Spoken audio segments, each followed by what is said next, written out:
لو أنزلنا هذا القرآن على جبل لرأيته خاشعا متصدعا من خشية الله وتلك الأمثال نضربها للناس لعلهم يتفكرون.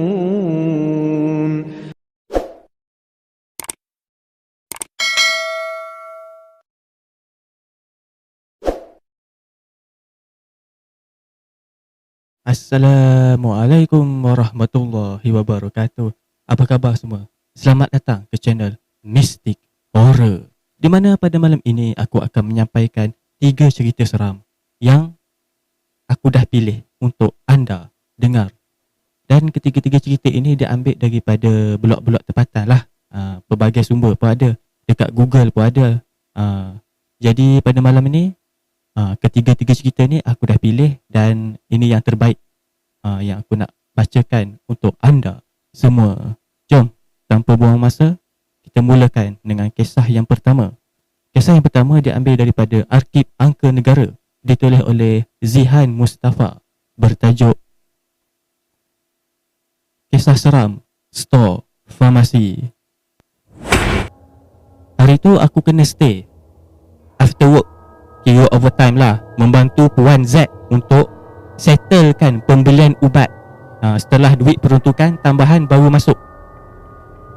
Zihan, awak tolong saya ya petang ni, kita settlekan pembelian ubat yang urgent ni, yang dah running low on stock.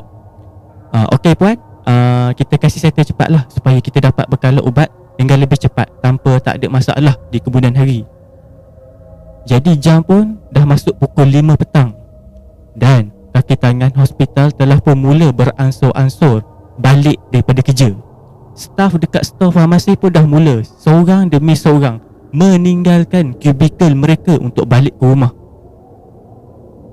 Puan Z, saya ke surau dulu ya, nak solat asar. Jadi aku pun keluarlah daripada stor farmasi dan pergi ke surau yang berada dekat hujung kawasan hospital. Sebenarnya taklah jauh sangat, nak jalan kaki kerana bangunan stor farmasi, surau dan rumah mayat sahaja yang berada dekat penghujung kawasan hospital. Jadi selepas settle solat, aku pun kembalilah ke stor farmasi. Suasana dekat rumah mayat macam biasa. Pastilah ada anak sanak saudara, pelbagai kaum, pelbagai reaksi sedang menunggu nak tuntut mayat keluarga, saudara mara ataupun rakan mereka. Setibanya di kawasan rumah mayat, suasana agak suram dan sedih melihat waris yang sedang menunggu rasa insaf sekejap. Sebab satu hari nanti kita juga pasti akan meninggalkan dunia ini, dan kita juga pasti akan meninggalkan keluarga, harta benda dan juga orang yang tersayang. Jadi aku sampai dekat stor farmasi dan tengok Puan Z sedang sibuk duk buat pesanan ubat atas talian kepada pihak pemegang konsesi bekalan ubat-ubatan. Awak dah balik pun. Giliran saya pula nak solat asar ya. Awak tolong teruskan buat pesanannya, ikut dalam list dekat atas meja tu. Itu adalah arahan daripada Puan Z. Jadi lepas dah habis saya solat, giliran Puan Z pula keluar. Tinggallah aku berseorangan dalam stor farmasi. Kaum wanita ataupun muslimah ada ruang solat seperti bilik kecil yang dijadikan surau dekat bangunan stor farmasi. So tidaklah saya rasa takut, kerana Puan Z hanya ke surau wanita tu sekejap saja.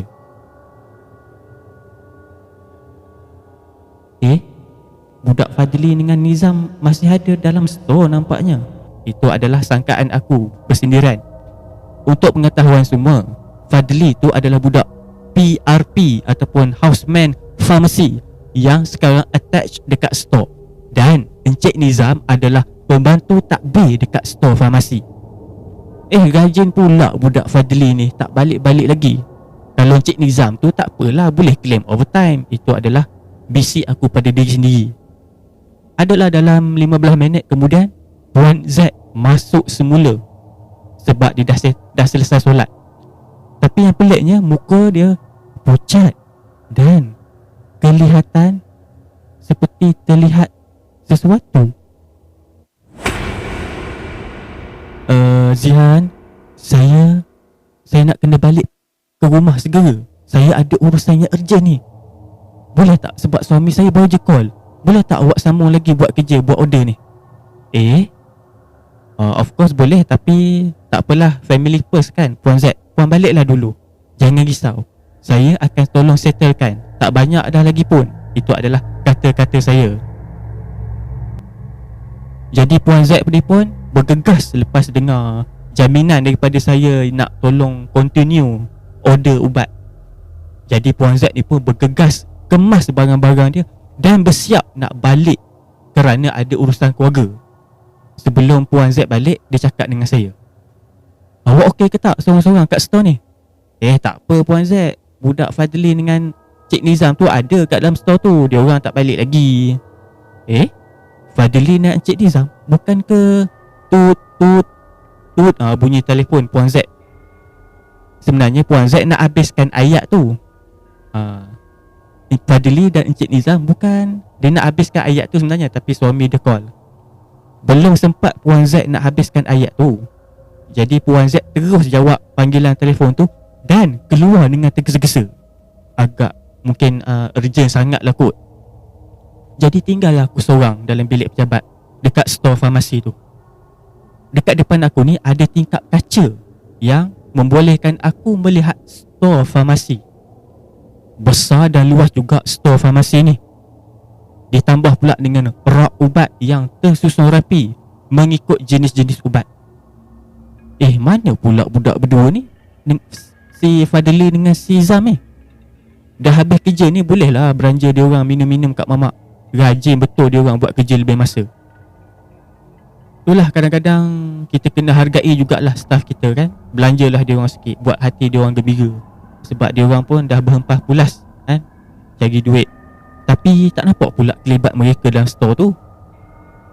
Dah teropong ikut tingkap cermin kat bilik tu di mana saya berada, tapi tak nampak dua orang ni.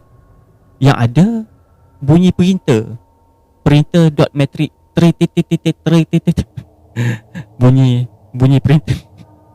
Okay. Ada lagi budak-budak ni rupanya. Ingat kena balik.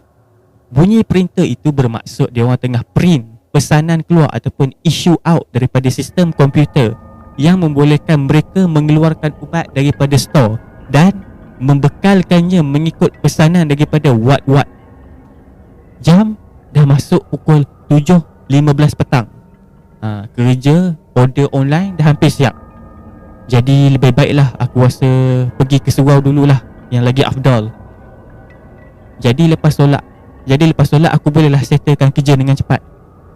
Tak baik tangguh semayang.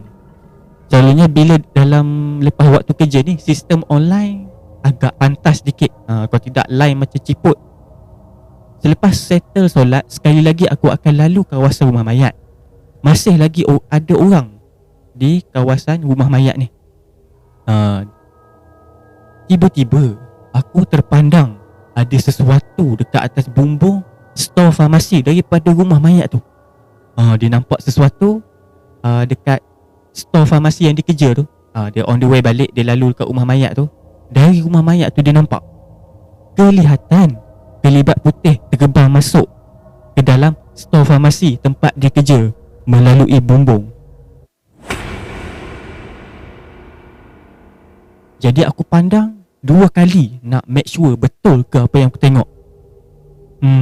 Rasa macam imajinasi aku je kot. Tetapi di dalam samar-samar senja yang akan menjadi gelap tidak lama lagi. Jadi aku tidak hiraukan bayangan tersebut. Bila dah sampai dekat pintu pagar store farmasi, aku dengar bunyi burung gagak. Lain macam bunyi burung gagak ni, sebab dia hinggap dekat atas pagar. Burung gagak tu pandang aku masuk pejabat di store farmasi dengan bunyi sapaan yang nyaring, macam dia nak bagi tahu ada sesuatu. Tapi aku tak endah lah, sebab dah memang kawasan hospital. Sebab Dah memang kawasan hospital tu banyak gagak, banyak burung gagak.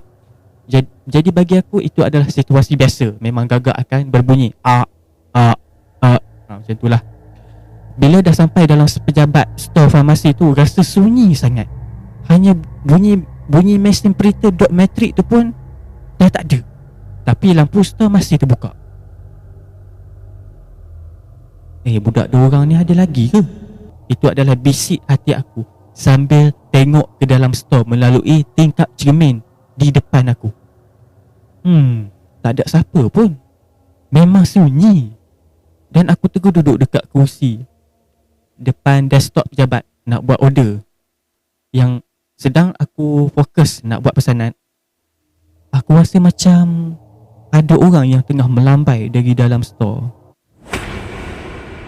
Jadi aku pun terus pandang nak tengok benda apa yang melambai. Tapi tak ada apa-apa pun. Jadi aku pun abaikan, teruskan buat kerja sambil pasang headphone dengar lagu Metallica.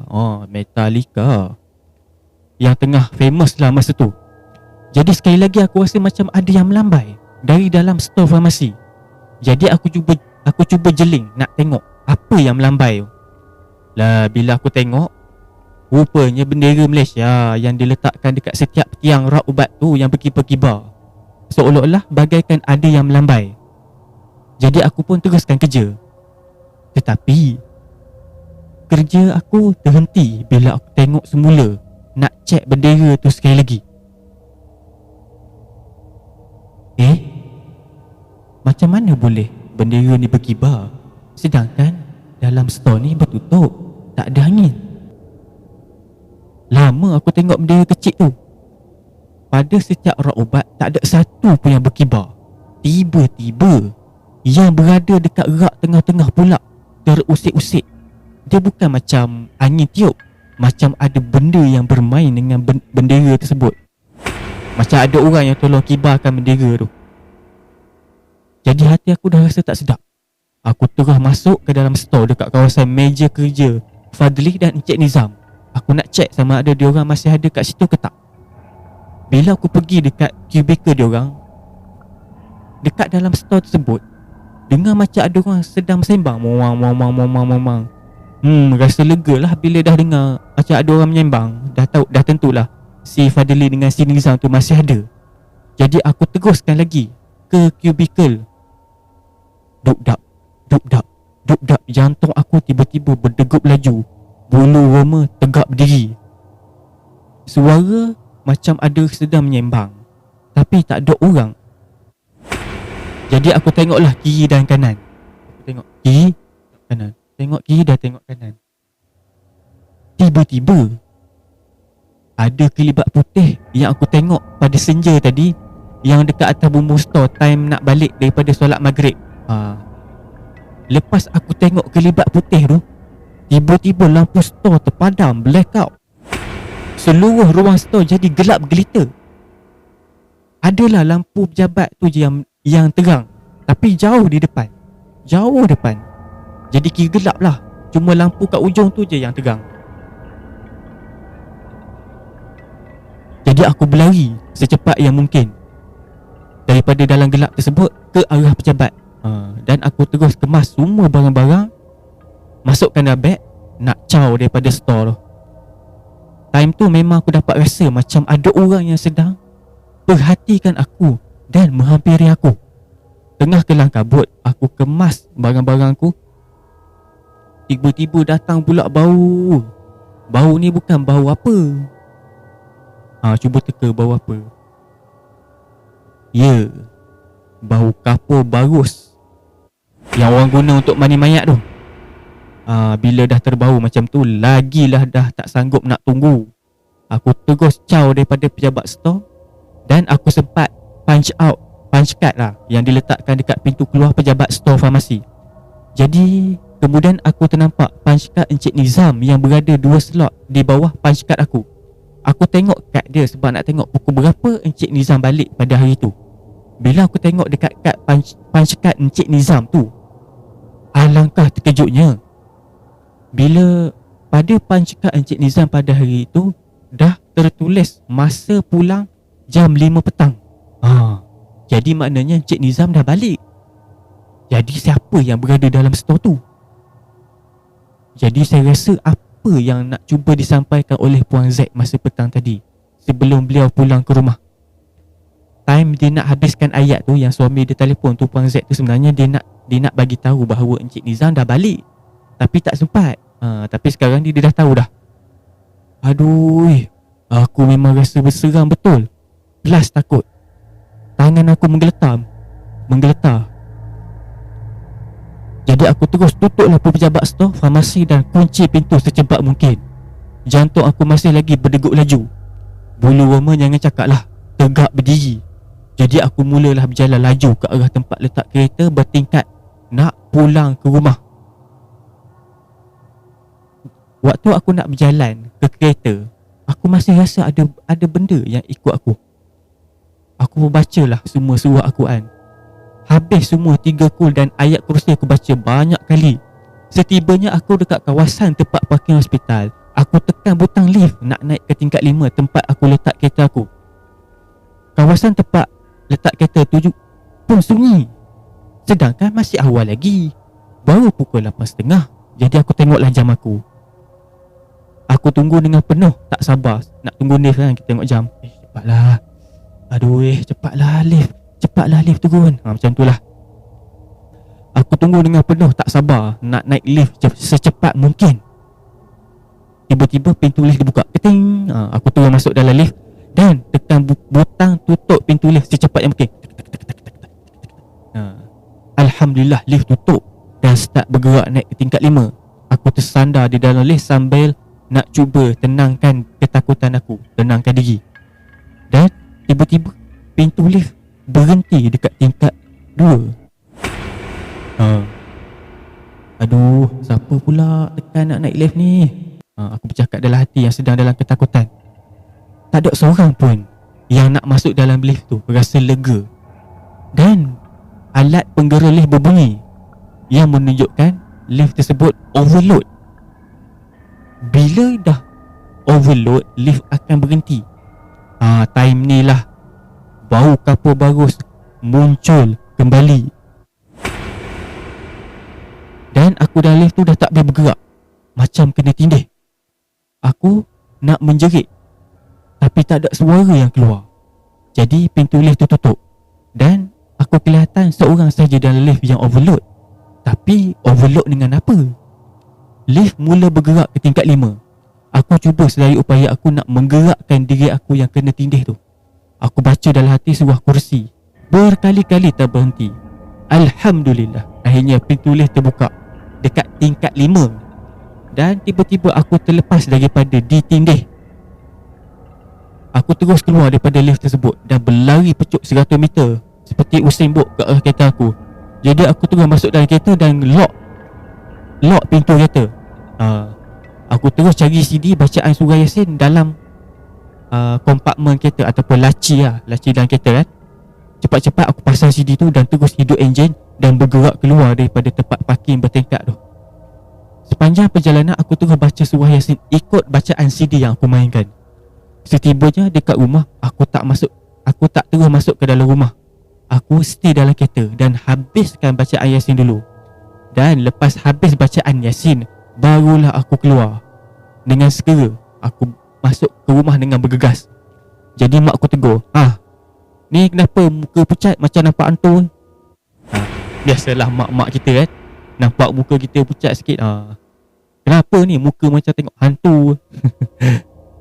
Jadi aku hanya mampu elengkan kepala dan menidakkannya. Maksudnya dia tak nak cerita dekat mak dia. Jadi lepas dah masuk rumah, aku terus mandi, masuk bilik aku nak tidur. Aku masih terketar-ketar walaupun dalam kepenatan. Dan di dalam kepenatan tersebut, aku tertidur. Aku tak makan pun. Makanan yang mak aku hidangkan, makan malam, aku tak makan. Tak ada selera. Jadi keesokan harinya aku demam. Dan aku terus tak pergi kerja.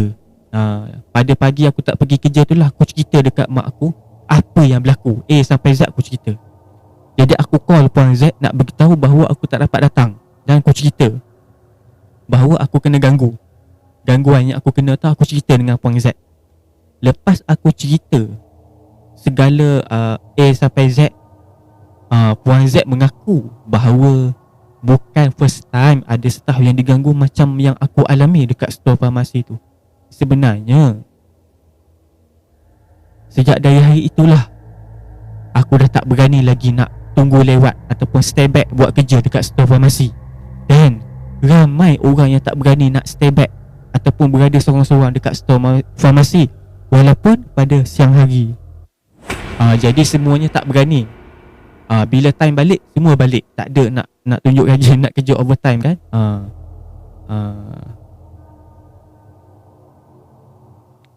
Okay, itu sajalah kisah kita. Kisah ini ditulis oleh Zihan Mustafa daripada Arkib Angka Negara. Kisah dia agak seram yang dia nampak kelibat putih masuk dekat bilik store tu kan. Yang tu seram. Lepas tu pula yang diingat kawan dia 2 orang tu, Nizam dengan Fadli. Dia pergi-pergi tak ada orang, tapi dia dengar macam ada orang sembang. Seram. Walaupun tak ada penampakan, tapi penampakan tersebut walaupun dia nampak sekejap je, tapi seram Jangan katakan penulis ni, saya pun tak berani nak tunggu lewat malam. Okay lah, itu adalah kisah kita yang pertama. Jom kita teruskan kisah kita yang kedua. Okay, kisah kedua pula. Kisah kedua ni pula tentang kisah memancing. Tajuk dia adalah Pakcik Tanpa Kepala Muncul.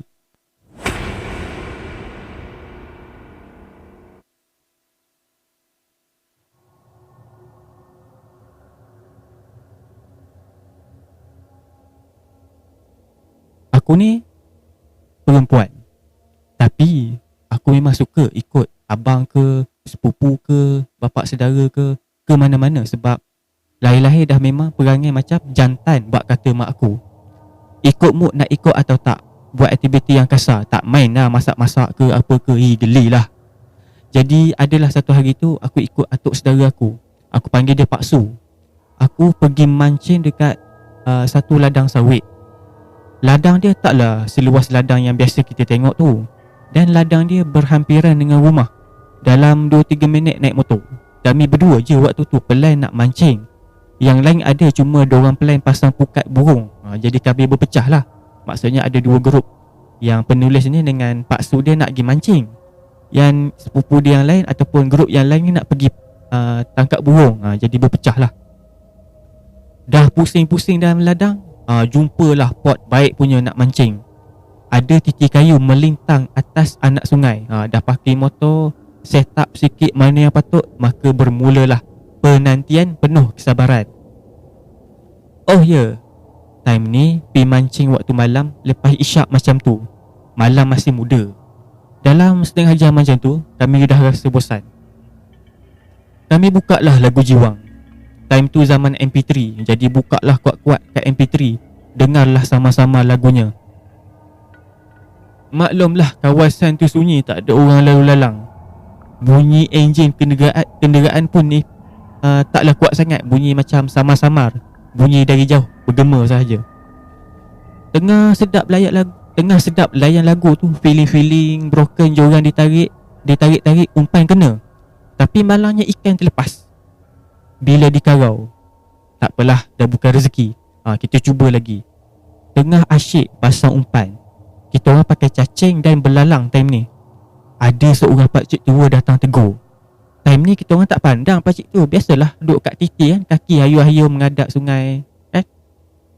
Siapa yang ada kampung kan, titi kayu tu kan, kalau kita mancing kan, kita dah galik mancing kan. Kalau orang lalu belakang kita kan, kita dah tak perasan kan. Macam tu lah. Ini adalah dialog dia dengan pakcik yang misteri tu. Dapat ke ikan mancing kat sini nak? Tak dapat lagi ni pakcik. Saja cuba nasib kat sini, kok-kok ada rezeki. Tadi ikan tarik-tarik tapi dikarau terlepas pula. Biasanya orang tak dapat ikan mancing kat sini, jarang orang datang sini malam-malam. Baliklah, nak pergi tempat lain. Tempat ni bertuan. Dah pakcik tu cakap macam gitu, aku angkatlah kepala nak cakap, oh ya ke? Sekali angkat kepala tengok dia, berderau darah. Pakcik tu pegang kepala dia sendiri. Maksudnya macam kita pegang helmet. Macam kita pegang helmet motor kan, kita peluk macam ni kan. Yang pakcik ni pula, dia pegang kepala dia sendiri. Dia berdiri sambil pegang kepala dia. Macam kita belek helmet tu. Ui, seram ni. Aku apa lagi, bangun, terus cabut lari. Paksa aku dah, woi. Paksa aku dah mula panggil, woi. Lepas tu aku jerit, cakap, hantu kat sebelah tu woi. Time tu baru reti dia nak tengok pakcik tu. Gelabah biawak bangun lagi dengan joran. Umpan motor semua tinggal kat situ je. Time lari tu, terngiang-ngiang pakcik tu cakap, nak, jangan lari. Pakcik bukan nak takutkan. Pakcik cuma pesan. Seram. Keesokan harinya barulah kami pergi ambil balik motor dia. Joran memang entah ke mana lah. Motor je ada. Paksa aku sebelum dia lari, dibalingnya joran tu, patutlah hilang. Nasib baik joran DIY je, buat pakai buluh, taklah rasa sangat. Okey, itu sekian itu sajalah ceritanya. Terima kasih. Okey, itu adalah kisah kita yang kedua. Kisah dia pendek saja, tapi seram ah. Pakcik tak ada kepala. Bayangkan tengah mancing kan, tengah galik kan, tiba-tiba ada orang datang tegur kan, nak, dapat ikan ke kat sini kan. Kita pun borak kan, borak tak pandang belakang kan. Tiba-tiba nak cakap, oh ya, baru pusing belakang. Sekali tengok pegang kepala. Kalau pegang helmet okey lagi, pegang kepala. Kalau saya lah, pengsan agaknya. Tak lari, memang pengsan kat situ lah. Seram. Hati kering jugalah penulis ni. Okay, jom kisah ketiga pula. Kisah ketiga pula. Kisah ketiga ini pula bertajuk Aku, Zila dan PLKN.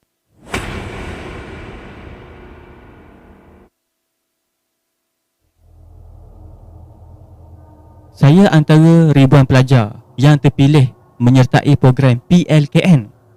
Pada awalnya, semua nampak ceria dan gembira. Jadi kami berkumpullah dekat kawasan lapang, beratur tunggu giliran bas untuk bergerak.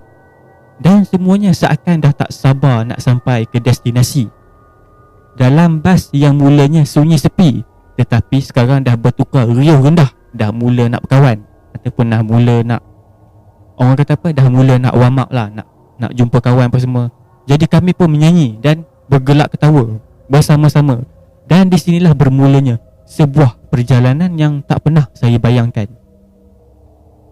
Perjalanan taklah jauh sangat, memandangkan saya juga orang Perak. Dari jalan besar, masuk jalan kampung, dan seterusnya masuk ke kawasan yang jauh ke dalam. Perasaan saya waktu tu biasa je. Tak ada apa-apa pun yang menakutkan ataupun benda-benda yang pelik.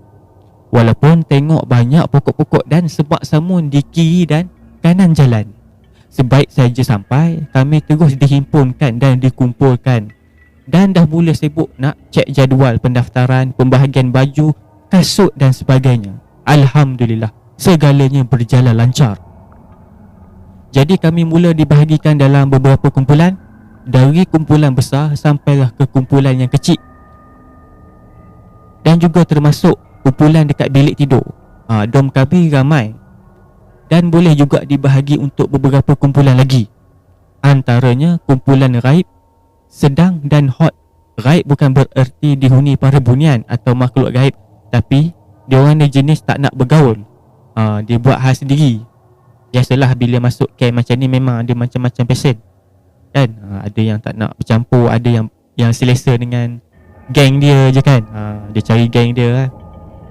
Saya hanya ada masa tertentu dia orang akan datang menyembang. Tu pun sepatah dua kata. Yang kedua ni pula kumpulan sedang-sedang. ahlinya tak berapa nak pendiam, tapi taklah juga huru-hara. Kumpulan yang selalu buat cubaan berinteraksi dengan si raib tapi selalu gagal. Yang ketiga ni pula kumpulan hot. Luarannya biasa saja, tapi disebabkan self confidence diorang tinggi, diorang menggelarkan diri diorang ni sebagai hot. Diorang ni suka buat kecoh, angkuh. Yang ni suka kuat membuli. Mangsa dah tentunya daripada kumpulan pertama, kumpulan yang raib, yang jenis tak nak bergaul tu. Itulah yang selalu jadi mangsa. Oh ya, kumpulan hot ni ada seorang ketua, namanya Lisa, bukan nama sebenar. Orangnya kasar dan suka buat kacau, tapi sebenarnya dia bukanlah siapa-siapa. Rupanya dalam ramai-ramai ada seorang dari ahli kumpulan sedang yang sangat misteri. Saya pun dah ingat-ingat lupa sama ada sebelah ibu atau ayahnya berasal daripada Indonesia, tapi dah dapat penduduk tetap ataupun PR, permanent resident. Zila bukan nama sebenar.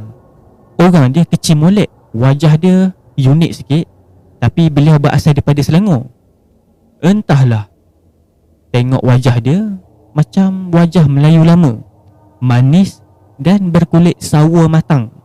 Tapi bila dia senyum, rasa seram pula. Tak tahulah nak describe macam mana. Setiap kali dia senyum, mata dia macam panjang pula dah. Setiap kali senyum, mata dia macam memandang tajam. Saya tak tahu nak buat macam mana memandang tajam sambil senyum. Senyum jahat lah. Senyum jahat. Senyum dia pula bukan sinis, tapi macam dia senyum macam nak buat benda kat kita, macam nak buat benda jahat macam. Lebih kurang gitulah. Okay, setiap malam bila semua dah tidur lena, pasti saya akan terjaga. Siapa yang pernah baca coretan saya sebelum ni pasti dah tahu macam mana saya selalu terkena. Rasa macam ada yang memandang walaupun saya dah pejam mata, dan rasa setiap gerak ada yang memerhati. Rasa tak selesa pula tidur. Okey, bayangkan kita tengah tidur, kita suruh siapa-siapa, adik ke kakak ke kan, berdiri dekat tepi katil kita, suruh dia pandang, dan kita pejam mata. Kita rasa macam ada orang pandang. Macam itulah dia rasa. Bukan setiap masa, tapi dia selalu jadi dalam pukul 2 pagi dan ke atas. Dan perasaan tu pasti akan hilang secara tiba-tiba.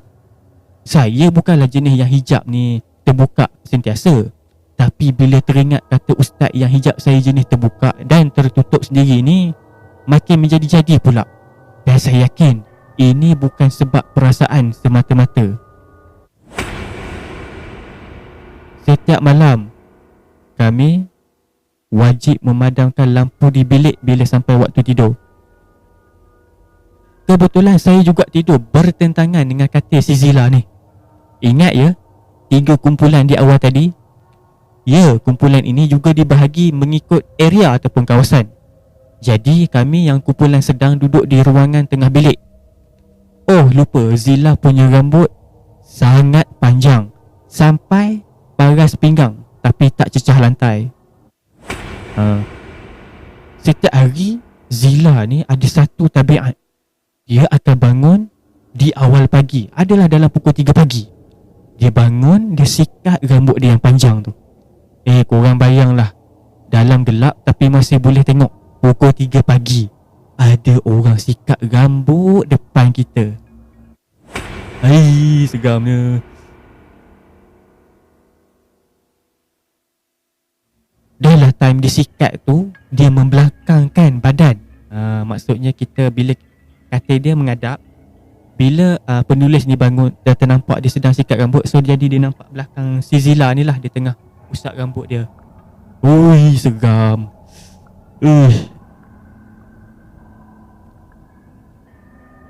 Yang buat tak keruan tu sebab saya yang terjaga. Dah rasa tak selesa terjaga. Yang kedua, rambut panjangnya. Dan yang ketiga ni yang paling saya tak suka. Dia akan nyanyikan satu lagu sambil sikat rambut.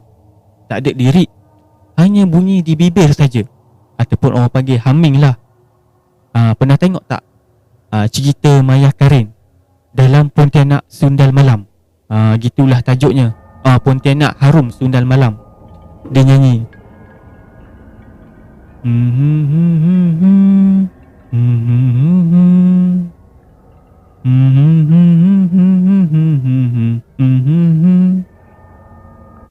Gitulah dia humming. Minta maaf saya tak dapat nak buat dengan real. Perlahan bunyi tu. Slow tapi jelas. Sikat dia pula perlahan, satu persatu. Macam dia slow macam tu. Satu persatu dia buat. Satu dan satu. Dan dia akan menarik rambut dia ke depan untuk sikat hingga ke bawah. Maksudnya dia akan tutup rambut macam tu pula. Dan dia sikat pula sampai ke bawah. Waktu dia duduk dalam posisi macam ni, dia takkan tengok tempat lain. Selepas habis sikat rambut, si Zila ni akan baring dan tidur. Walaupun saya menyapa, tapi si Zila ni takkan respon. Dia diam je. Disebabkan saya dah biasa tengok perangai dia macam tu. Lepas dia dah tak bagi respon dengan teguran saya, tarik selimut je lah, tidur, tutup muka. Lisa kerap kali cuba nak cetuskan perbalahan bersama Zila, tapi Zila senyum je. Mungkin rasa bengang tak dilayan, jadi dia terus meluru ambil makanan dekat dalam loker Zila. Dah lah ambil tak tanya, dia langgar badan si Zila ni sampai jatuh terduduk. Tapi si Zila ni masih mendiamkan diri. Saya ingat mungkin dia hanya takutkan si Lisa, atau mungkin malas nak bergaduh. Itulah sebab dia mendiamkan diri. Tapi saya perasan sesuatu. Zila asyik perhati Lisa tanpa kedip mata. Dia pandang je macam ada orang tahan marah, macam orang tu pandang tak puas hati. Pernah tengok orang macam kita keluar simpang kan? Macam ada orang keluar simpang kan?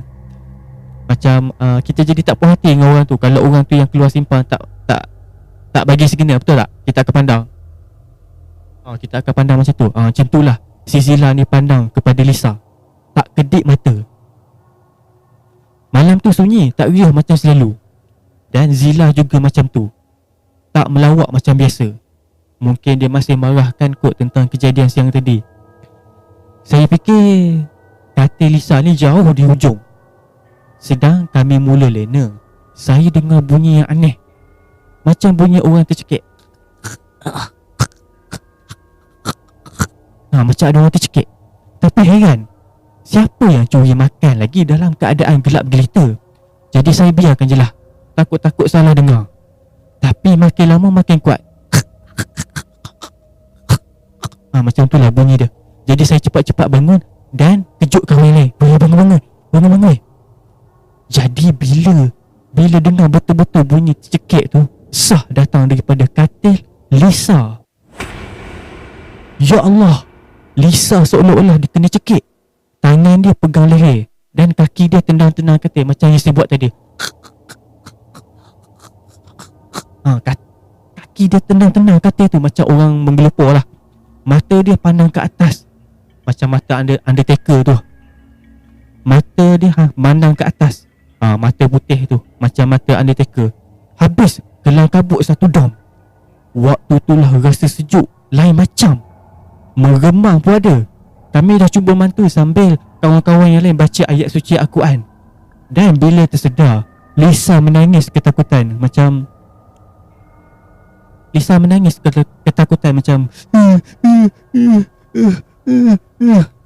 Dan kata Lisa, waktu dia sedang tidur, dia rasa macam kena cekik sampai sesak nafas macam. Jadi kami dah mula kecut perut dan macam-macam dah benda berfikir dekat kepala. Salah satunya adalah tapak camp ni memang berhantu. Jadi itulah yang menambahkan seram. Jadi selang beberapa hari selepas kejadian Lisa dicekik, dom kami gempar apabila Ana, bukan nama sebenar, dah mula sakit belakang. Ana ni pula ibarat pembantu setia ataupun PA si Lisa ni. Di mana ada Lisa, di situlah ada dia. Perangai dia sama macam ketua dia.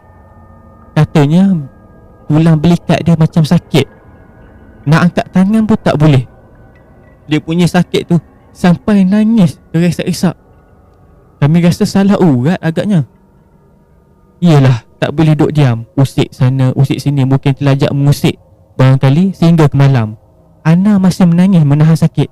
Zila yang awalnya macam tak nak ambil tahu, mula pergi ke katil Ana. Duduk sini, mari aku tolong tengokkan. Itu adalah kata Zila dengan lembut. Ana bangun slow dan duduk membelakangkan Lisa. Lisa hanya diam dan tiba-tiba dia tepuk belakang Ana 2-3 kali. Mulut dia macam berbisik sesuatu, tapi tak jelas. Aneh, sakit Ana terus hilang. Lepas dia jumping, tangannya dah tak sakit lagi, malah dah boleh angkat tinggi. Dah boleh. Tadi tak boleh angkat sampai nangis-nangis sakit. Dan ini boleh angkat. Semua terdiam. Entahlah, tadi bersungguh sangat menangis. Takkanlah terus hilang sakit macam tu je. Entah dia orang ni berlakon kot. Itu adalah sangkaan saya lah. Tapi saya dah mula rasa sikit pelik dan curiga dengan si Zila ni. Dia baik orangnya, tapi naluri saya kuat bahawa ada something bad tentang Zila. Benda yang saya tak tahu ataupun mungkin yang tak ada orang pun tahu. Zila setiap kali waktu malam, dia hanya akan makan sikit je. 6 kali waktu makan sehari, setiap hari dia akan meninggalkan satu bahagian dekat pinggan. Dan dia juga memang terror mengubat kawan-kawan lain yang sakit. Saya tahu ada setengah orang memang ada kebolehan mengurut atau merawat yang diwarisi daripada keturunan. Ya, memang kadang-kadang dalam keluarga kita pun, kalau kita tengok ada orang yang pandai mengurut lah, macam adik kita ke kakak kita ke, tak ada jampi apa pun, dia memang tangan dia memang lembut, dia boleh mengurut. Itu adalah bakat.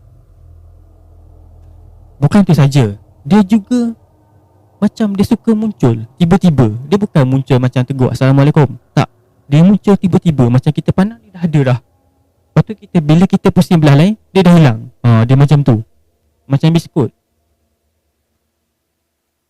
Aku masih ingat lagi dekat waktu dia orang makan, kami tunggu dia, tapi rupanya dia dah settle makan dekat sebelah kami. Tak tahulah bila dia datang. Tadi tunggu tak ada, tapi tengok-tengok dia makan dah. Entah bila datang, ambil makanan dan tahu-tahu dah bangun, dah settle makan. Heran juga, padahal kami tengok pintu tak ada pula nampak kelibat dia keluar. Boleh jadi terlalu ramai kot, mungkin terlepas pandang lah kot, tak sedar. Itu adalah kata rakan yang lain, tak nak bersangka buruk. Zila ni dia ada satu tabiat, dia suka tengok cermin. Bila dia tengok cermin, dia asyik ataupun ralik tengok diri dia sendiri. Kadang-kadang pula dah, kadang-kadang dia akan senyum bersendirian. Yang ni memang dah rasa lain macam ni. Ada masa dia akan berdiri kaku depan cermin, tak berganjak langsung. Entah apa yang bermain dalam fikiran dia pada waktu tu. Ada satu malam, saya terjaga.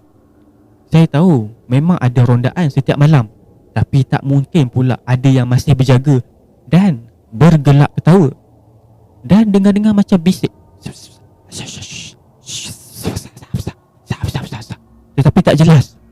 Takkanlah budak dom sebelah bisik dengar sampai kat sini. Jadi saya pusingkan badan, mengiring ke kiri. Astaghfirullahalazim. Ya Allah, Zila. Boleh pula dia duduk cangkung sebelah katil saya. Wajah dia pula bertembung dengan muka saya, padahal time tu dia dah tidur. Wis. Dia hanya senyum, bangun dan sambung tidur. Sebelum baring, dia sempat cakap,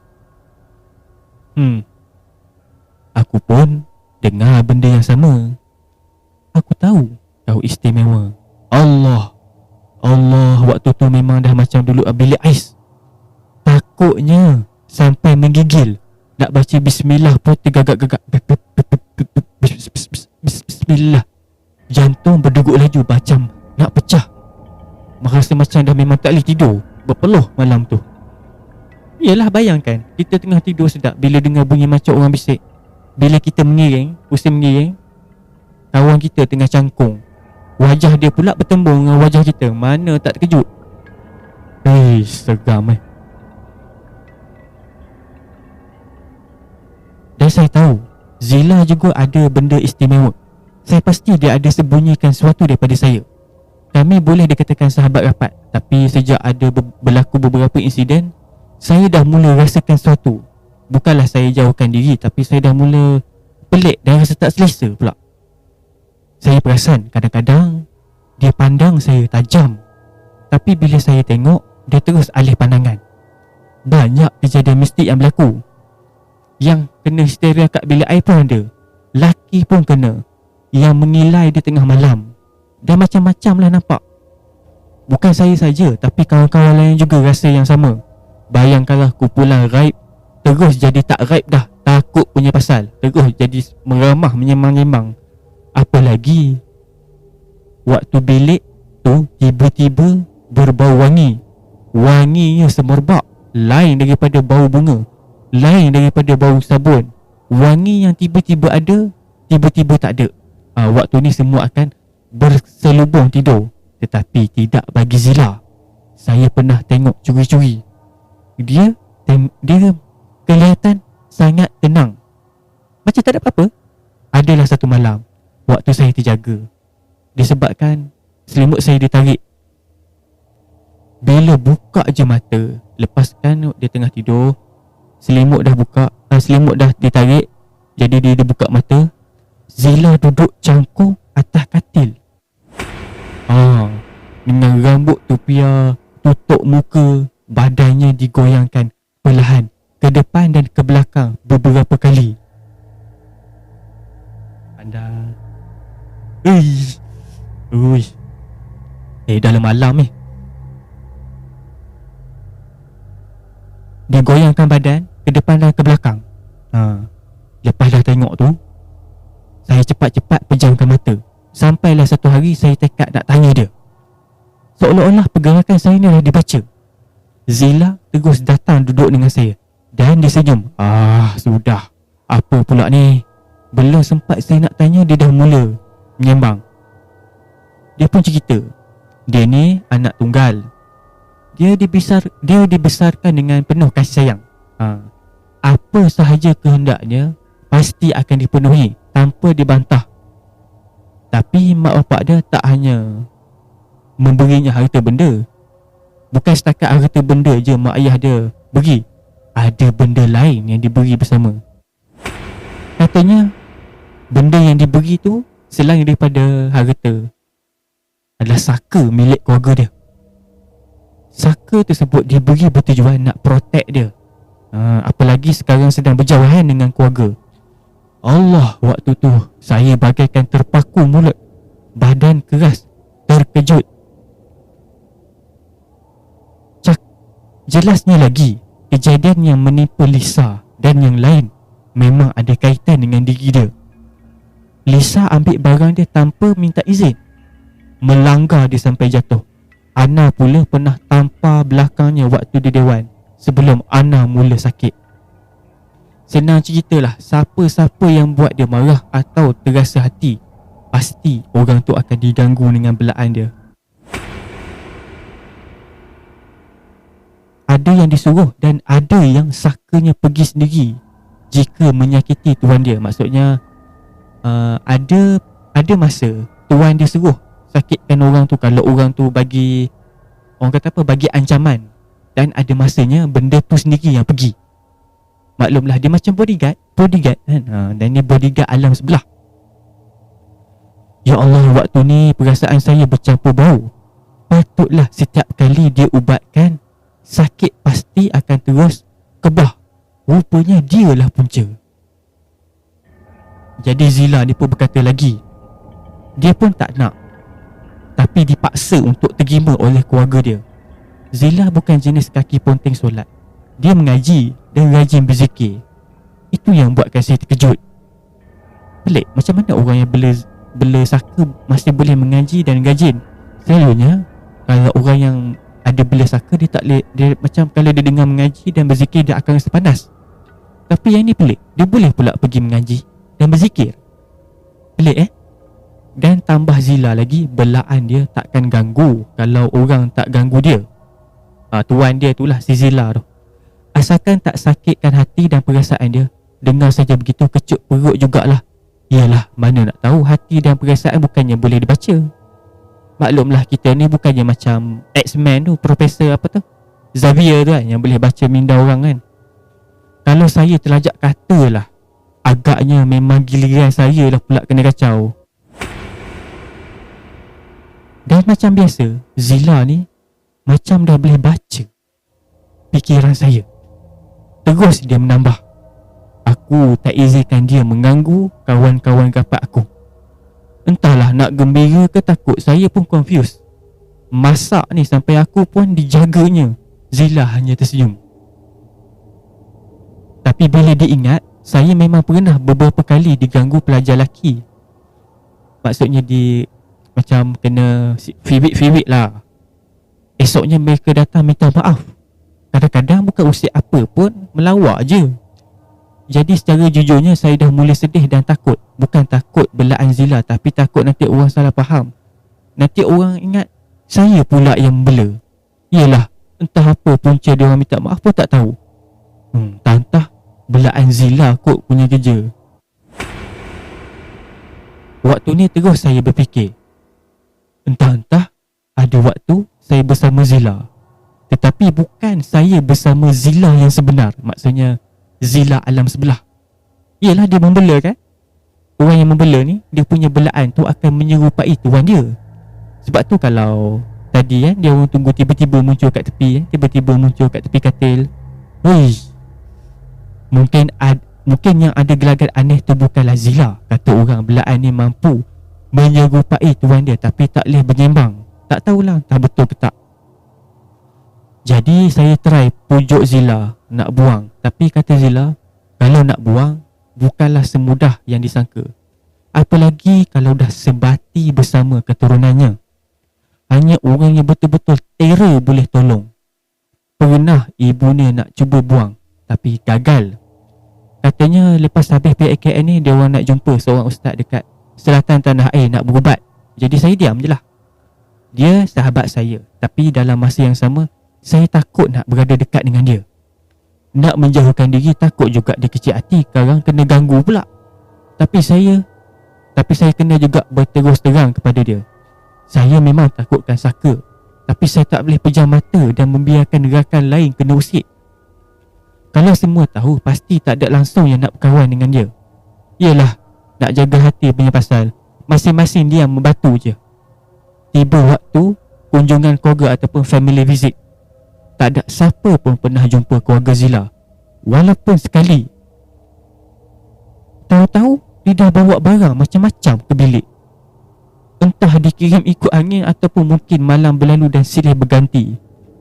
Jarang-jarang dah berlaku gangguan. Untuk rakan di bilik semua sedia maklum dia punya penjaga. Begitu juga bilik sebelah.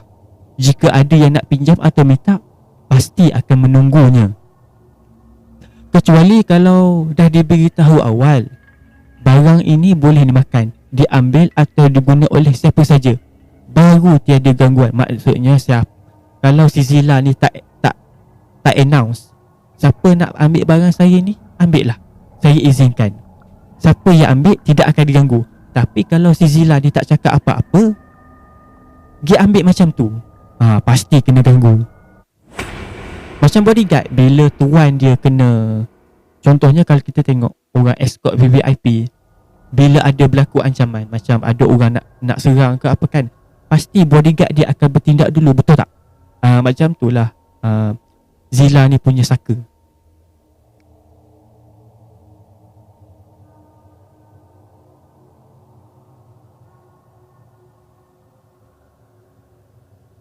Selepas kejadian saka Zila mengganggu, tiada lagi yang berani nak jadi kaki buli.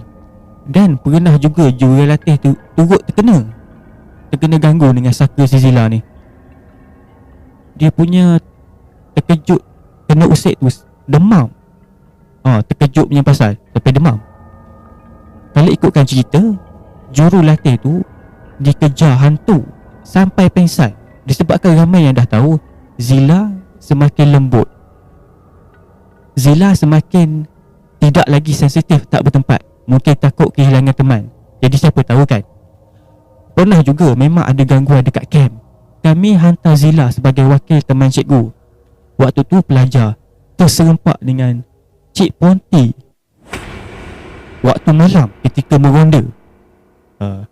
Maklumlah sebelah dom tu hutan. Tak cukup yang sedia ada, bawa pula belaan sendiri bersama. Package dia. Dah lah yang keliling hutan tu dah ada, dia package dia dibawa pula. Teringat Zila pernah kata benda ni dia tahu siapa yang sebut tentang dia. Selepas tamat latihan PAKN, Zila langsung tak dapat dihubungi. Saya cuba juga mencari, tapi masih tak ada rezeki nak jumpa. Cuma adalah khabar angin yang saya dengar. Dia telah pun bebas daripada saka keluarga dan telah pun selamat berkeluarga bersama seorang ustaz, ataupun telah pun berkahwin.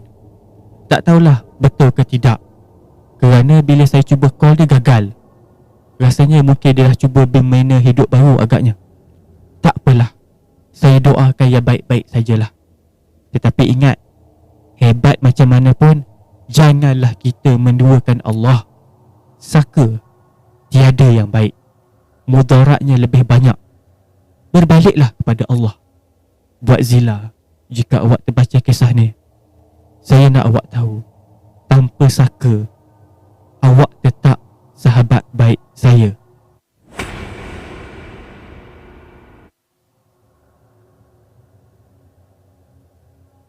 Okey, itu sajalah yang dapat aku kongsikan pada malam ini.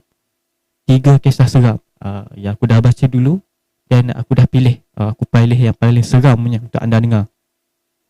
Kisah ni dia seram, tapi yang misteri dia pasal si Zila ni. Yang seram tu time kena ganggu tu. Yang mula-mula tu Zila sikat rambut slow. Lepas tu pula yang kawan dia kena cekik tu yang lepas tu pula yang dia mengubati kawan dia yang sakit, tepuk dan dia baca jampi je, terus hilang.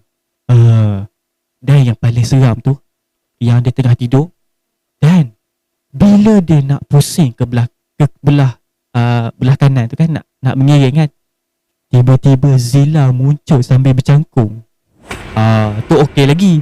Yang paling ekstrim tu, yang time ada bau wangi satu dom, dan bila selimut ditarik, si Zila bercangkung duduk atas katil sambil pandang yang menulis cerita tu. Ui, seram. Berani dia. Aduh orang lain bawa bekal makanan, dia bawa bekal makhluk alam sebelah, bodyguard.